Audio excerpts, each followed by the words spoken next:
আসসালামু আলাইকুম সবাইকে, আপনাদেরকে শিক্ষায় স্বাগত। এটি হচ্ছে পরমাণু পর্ব 4।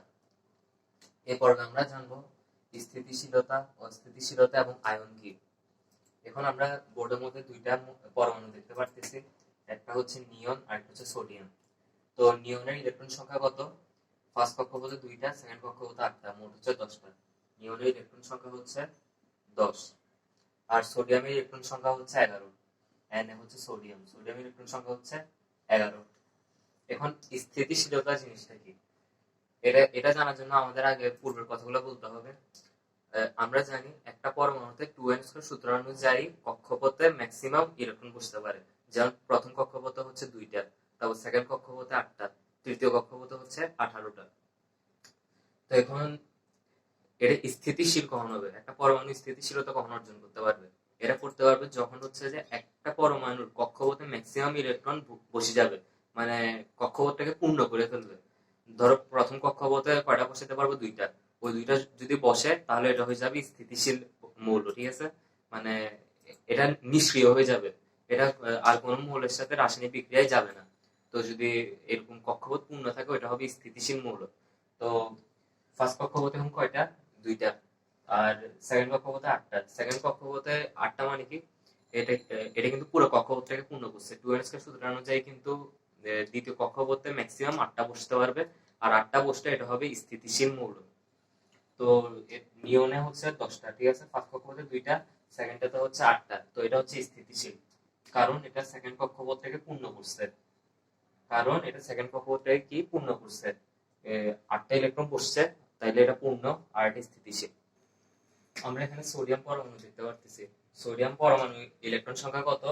11। তো ফার্স্ট কক্ষপথে 2টা বসাই দিছি, সেকেন্ডটাতে 8টা, মোট 10টা হয়ে গেছে। আর একটা থার্ড কক্ষপথে বসাইছি। তো এটাকে বলা হচ্ছে অস্থিতিশীল মৌল। অস্থিতিশীল কেন বলা হচ্ছে?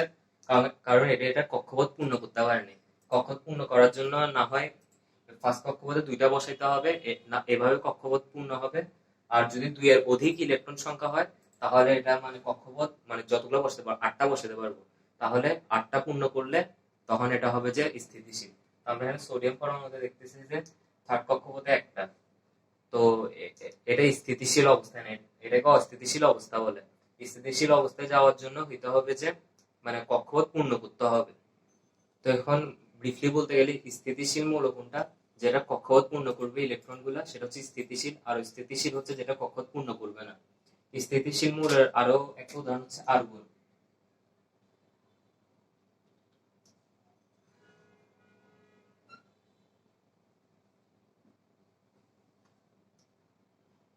আর্গনের ইলেকট্রন সংখ্যা হচ্ছে 18।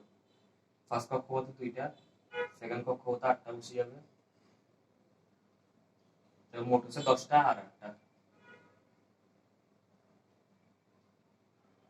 তো আমরা এখানে কি দেখতে পারতেছি? থার্ড কক্ষপথে কিন্তু 8টা পূর্ণ করছে। আমরা জানি কক্ষপথে 8টা যদি পূর্ণ করতে পারে এটা হবে স্থিতিশীল। এটা হচ্ছে আর্গন। তাহলে আর্গন একটা স্থিতিশীল বা নিষ্ক্রিয় মৌল, ঠিক আছে? আর একটা অস্থিতিশীল মৌলের উদাহরণ হচ্ছে যে অস্থিতিশীল হচ্ছে যে ম্যাগনেসিয়াম। ম্যাগনেসিয়াম যদি ধরি, ম্যাগনেসিয়ামের ইলেকট্রন সংখ্যা কত? 12। তাহলে ফার্স্ট কক্ষপথে 2টা, সেকেন্ডটাতে 8টা, মোট 10টা হয়েছে, আরো 2টা বসাই দিব। তো এটা এটা হচ্ছে অস্থিতিশীল মৌল। কারণ কি, এটা দেখো থার্ড কক্ষপথে 8টা করেনি, তাহলে এটা হচ্ছে যে অস্থিতিশীল মৌল। তো কক্ষপথ যদি ইলেকট্রন সংখ্যা পূর্ণ করতে না পারে ওটা হবে অস্থিতিশীল। তো আমরা স্থিতিশীলতা এবং অস্থিতিশীলতা সম্পর্কে জানলাম। এখন আমরা আয়ন জানবো, আয়ন জিনিসটা কি। এখন আমরা বোর্ডের মধ্যে সোডিয়াম পরমাণু দেখতে পারতেছি। ফার্স্ট কক্ষপথে 2টা, সেকেন্ডটাতে 8টা, থার্ড কক্ষপথে 1টা। এটা থার্ড কক্ষপথ পূর্ণ করতে পারে নাই, তাহলে এটা কি অস্থিতিশীল। এখন একটা জিনিস মনে রাখতে হবে, একটা অস্থিতিশীল মৌল সবসময় স্থিতিশীল হইতে চায়, মানে কি নিষ্ক্রিয় হইতে চায়, ওর কক্ষপথ গুলা পূর্ণ করতে চায়। এখন সোডিয়ামটা দেখো কক্ষপথ কেমনে পূর্ণ করবে? ওর এখানে লাস্ট কক্ষপথে মোট হইতে হবে কয়টা? 8টা। তো এখন ওর কাছে আছে মাত্র 1টা, তো 7টা পূর্ণ করা ওর জন্য অনেক কঠিন হয়ে যাবে। তাই সোডিয়াম মানে একটা ছাড়ি দিবে, একটা ইলেকট্রনকে বর্জন করে দিবে, ত্যাগ করে দিবে। তো একটা ইলেকট্রন ত্যাগ করে দিলে আর কি থাকবে? একটা ইলেকট্রন যদি ত্যাগ করে দেয়, আর মোট কয়টা থাকে? 10টা থাকে। ফার্স্ট কক্ষপথে 2টা, তারপর সেকেন্ডটাতে হচ্ছে 8টা, মোট হচ্ছে 10টা, তো এটা নিয়নে পরিণত হয়ে যায়, ঠিক আছে। তো ইলেকট্রন বর্জন বা গ্রহণের মাধ্যমে একটা মৌল আয়নিত হয় বা স্থিতিশীলতা অর্জন করার জন্য আয়নিত হয়। এখন আয়ন জিনিসটা হচ্ছে, আয়ন হচ্ছে যে প্রথমত হচ্ছে দুই প্রকার, আয়ন দুই প্রকার, ক্যাটায়ন আর অ্যানায়ন। ক্যাটায়ন হচ্ছে যে ধনাত্মক, অ্যানায়ন হচ্ছে ঋণাত্মক। এখন একটা জিনিস মনে রাখতে হবে, ইলেকট্রন ত্যাগ করলে ক্যাটায়ন, ইলেকট্রন ত্যাগ করলে হচ্ছে কি ক্যাটায়ন, আর ইলেকট্রন গ্রহণ করলে অ্যানায়ন। ইলেকট্রন গ্রহণ করলে হচ্ছে অ্যানায়ন। তো সোডিয়াম এখানে একটা ইলেকট্রন ত্যাগ করে দিছে কক্ষপথ, এ দেখো সেকেন্ড কক্ষপথে কিন্তু 8টা আছে, তো থার্ড কক্ষপথে যদি একটা ইলেকট্রন ত্যাগ করে দেয়, সেকেন্ড কক্ষপথে 8টা আছে, যেটার কারণে এটা স্থিতিশীলতা অর্জন করে এবং নিয়নে পরিণত হয়। তো এটা ইলেকট্রন ত্যাগ করছে, তাহলে এটা কি ক্যাটায়নে পরিণত হয়েছে। ক্যাটায়ন মানে হচ্ছে পজিটিভ, তো এন এর উপরে এরকম একটা প্লাস দিয়ে দিব, ঠিক আছে। তো এটা হচ্ছে এখন Na প্লাস বা নিয়ন, ঠিক আছে, মানে হচ্ছে একটা ইলেকট্রন ত্যাগ করে দিছে। এখন আরেকটা উদাহরণ যদি দিই, এটা আরেকটা ইলেকট্রন গ্রহণ করার উদাহরণ দিই, অ্যানায়নের উদাহরণ। ধরো হচ্ছে ক্লোরিন,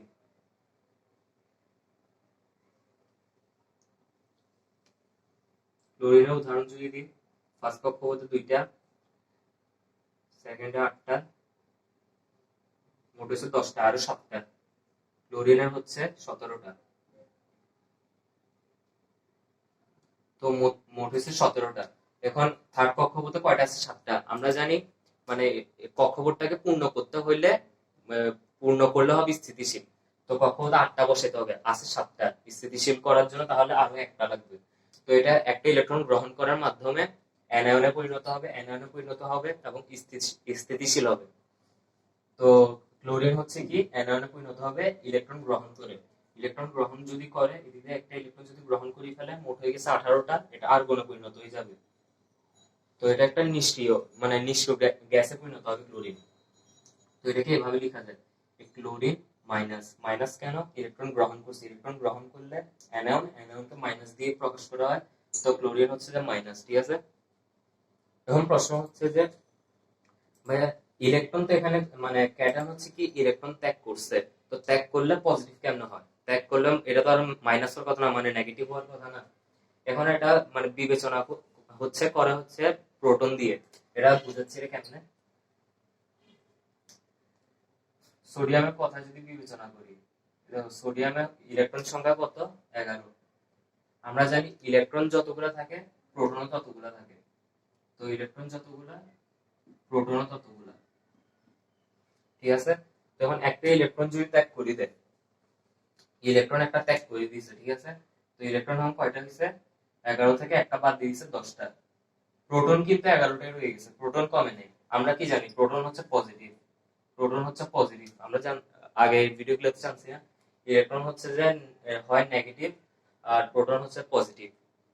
তখন দেখা যাচ্ছে যে পজিটিভটা হচ্ছে নেগেটিভ থেকে বেশি, মানে প্রোটন হচ্ছে 11টা, ইলেকট্রন হচ্ছে 10টা, তার কারণে পজিটিভ বা ধনাত্মক মানটা হচ্ছে বেশি, যার কারণে ক্যাটায়ন ইলেকট্রন ত্যাগ করলে প্রোটনের সংখ্যা এবং ইলেকট্রন সংখ্যার ভারসাম্য হারায়, ইলেকট্রন কম থাকে, প্রোটন বেশি থাকে, যার কারণে এটা ধনাত্মক হয়, মানে প্রোটন বেশি তাই পজিটিভ। আর অ্যানায়নের কথা যদি অ্যানায়নে যদি দেখা যায়, ধরো হচ্ছে ক্লোরিন, ক্লোরিনের যদি ক্লোরিনের ইলেকট্রন সংখ্যা হচ্ছে 17, প্রোটন সংখ্যা হচ্ছে 17, ইলেকট্রন এবং প্রোটন সমান, তখন একটা ইলেকট্রন যদি গ্রহণ করে, এবার এটা কি নেগেটিভের পরিমাণ কিন্তু বাড়িয়ে গেছে, দেখবা ইলেকট্রন একটা গ্রহণ করছে, তাহলে মোট কয়টা হয়েছে? 17 প্লাস 1, 18, ইলেকট্রন কিন্তু 18 হয়ে গেছে, কিন্তু প্রোটন কিন্তু সেম 17 রয়ে গেছে, ঠিক আছে, প্রোটন কিন্তু সেম 17 রয়ে গেছে। তো এখানে দেখা যাচ্ছে কি ইলেকট্রনের সংখ্যা প্রোটন সংখ্যার থেকে বেশি, যার কারণে নেগেটিভিটি বেশি, তাই এটা হচ্ছে নেগেটিভ দিয়ে প্রকাশ করা হয়, অ্যানায়নকে ইলেকট্রন গ্রহণ করলে নেগেটিভ। তো এখন আমরা একটা বিক্রিয়া দেখাবো, বিক্রিয়াটার মাধ্যমে আরো স্পষ্ট হয়ে যাবে। যেমন ধরো সোডিয়াম ক্লোরিন যদি বিবেচনা করি, সোডিয়াম এবং ক্লোরিনের বিক্রিয়া, ঠিক আছে। আমরা কি জানি সোডিয়ামের ইলেকট্রন সংখ্যা হচ্ছে 11, সোডিয়ামের ইলেকট্রন সংখ্যা 11 আর ক্লোরিনের হচ্ছে কত 17। এখানে কিন্তু দেখি বোঝাচ্ছে, দেখো সোডিয়ামের ইলেকট্রন বিন্যাস করো 2 8 আর 1, আর ক্লোরিন হচ্ছে 2 8 7। তো এখানে সোডিয়াম যদি একটা ইলেকট্রন ত্যাগ করে দেয়, এই একটা ইলেকট্রন যদি ত্যাগ করে দেয় তাহলে সোডিয়াম কিন্তু স্থিতিশীল পরিণত হবে। আর ক্লোরিন যদি একটা গ্রহণ করতে পারে, এখানে কক্ষপথ কিন্তু 7টা আছে, আর একটা গ্রহণ করতে পারলে 8 হয়ে যাবে, ফলে 8টা করে ফেললে ক্লোরিনও স্থিতিশীল হয়ে যাবে। তো এখন যদি এই দুইটা বিক্রিয়া করে, মানে বিক্রিয়া করলে স্থিতিশীলে পরিণত হবে। এখন সোডিয়াম কি একটা ইলেকট্রন ত্যাগ করবে, সোডিয়াম যদি একটা ইলেকট্রন ত্যাগ করে Na প্লাস এ মাইনাস ইলেকট্রন, Na প্লাস কেন লিখছে, সোডিয়াম একটা ইলেকট্রন ত্যাগ করে দিছে, মাইনাস ইলেকট্রন একটা ইলেকট্রন ত্যাগ করে দিছে। আর আমরা কি জানি ইলেকট্রন ত্যাগ করলে ক্যাটায়ন, ক্যাটায়নকে প্লাস দিয়ে উপরে প্রকাশ করা হয়, ক্যাটায়নকে কি দিয়ে প্লাস দিয়ে। ঠিক আছে, তাহলে Na প্লাসে পরিণত হয়েছে, মানে সোডিয়াম আয়নে পরিণত হয়েছে, আয়নটা হচ্ছে ক্যাটায়ন। আর ক্লোরিন এই ইলেকট্রনটা যদি গ্রহণ করে ফেলে, ক্লোরিন প্লাস ইলেকট্রন, এই ক্লোরিন যদি ইলেকট্রনটা গ্রহণ করে ফেলে তাহলে এটা ক্লোরিন মাইনাসে পরিণত হবে। মাইনাসে কেন পরিণত হয়েছে, ইলেকট্রন গ্রহণ করলে অ্যানায়ন, অ্যানায়নকে করা হয় মাইনাস দিয়ে প্রকাশ। ঠিক আছে, তো এটা একটা ইলেকট্রন গ্রহণ করে ক্লোরিন মাইনাস, ইলেকট্রনের উপরে মাইনাস দিয়ে দেখা হয় কারণ ইলেকট্রনের হচ্ছে চার্জ নেগেটিভ। এটা হচ্ছে যে মূলত বিক্রিয়াটা। তো এটা এখন কি হবে, কিসে পরিণত হবে, NaCl। তো এটা কিসে পরিণত হবে, NaCl এর। ঠিক আছে, তো এটা সোডিয়াম ক্লোরিনের সাথে বিক্রিয়া করে NaCl এর পরিণত হবে। তো আমরা আজকে ভিডিওতে স্থিতিশীলতা, অস্থিতিশীলতা এবং আয়ন সম্পর্কে জানলাম। এটা ব্রিফলি বলতে গেলে স্থিতিশীলতা হচ্ছে যে যদি কক্ষপথ পূর্ণ হয়, মানে লাস্ট কক্ষপথে যদি 8টা থাকে এটা হবে স্থিতিশীল। তারপর এখন যদি একটা হিলিয়ামের কথা ভাবো, হিলিয়ামের ইলেকট্রন সংখ্যা কত, 2। এটা ফার্স্ট কক্ষপথে হিলিয়ামের ইলেকট্রন সংখ্যা হচ্ছে 2। ঠিক আছে, তো এটা যদি ফার্স্ট কক্ষপথে 2টা বসাই দিই, এই 2 এটা কিন্তু স্থিতিশীল হবে, কারণ এটা ফার্স্ট কক্ষপথে আমি হাইয়েস্ট 2টা বসাইতে পারবো, 2টা বসাই দিছি, তো এরা হবে স্থিতিশীল, হিলিয়াম স্থিতিশীল। তো এরকম হচ্ছে যদি কক্ষপথ পূর্ণ করতে পারে এটা হবে স্থিতিশীল, কক্ষপথ পূর্ণ করতে না পারলেও অস্থিতিশীল। ইলেকট্রন যদি ত্যাগ করে, তারপর এরা হচ্ছে ইলেকট্রন ত্যাগ করলে হচ্ছে অ্যানায়ন, ইলেকট্রন গ্রহণ করলে ক্যাটায়ন। তো ইলেকট্রন আদান প্রদানের মাধ্যমে অস্থিতিশীল মৌল স্থিতিশীলে পরিণত হয়। তো আজকে ভিডিও এতটুকুই, ইনশাল্লাহ দেখা হবে আগামী কোনো ভিডিওতে। সবাইকে আসসালামু আলাইকুম।